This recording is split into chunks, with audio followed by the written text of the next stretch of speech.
મારી રે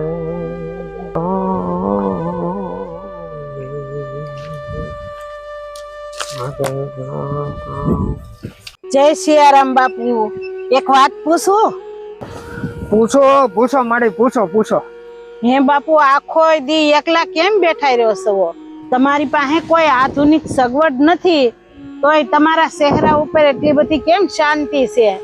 અરે બેન, શાંતિ બજારમાં નથી મળતી, શાંતિ આપણી અંદર જ હોય છે.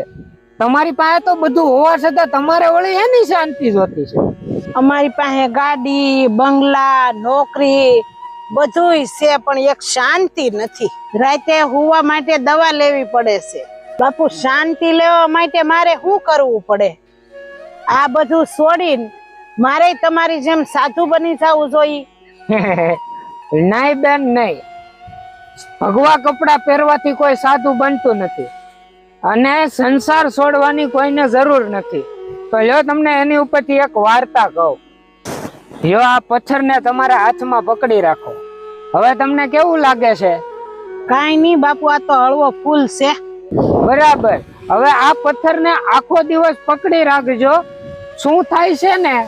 અરે બાપુ, આમ આખો દિવસ હાથમાં પકડી રાખું તો મારા હાથ દુખી જાય ને.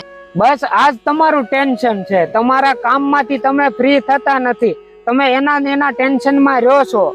આ બધા કામનો તમે જે ભાર ઉપાડો છો ને, એનથી તમારું મન થાકી ગયું છે.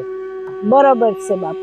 એક કામ કરો, ઓફિસે કામ કરો, પૈસા કમાઓ, પણ જ્યારે ઘરે આવો ને ત્યારે ઓફિસનું કામ બધું ઓફિસે મૂકી દો. દિવસમાં અડધો કલાક ભગવાન માટે અને થોડોક સમય તમારા પરિવાર માટે કાઢો.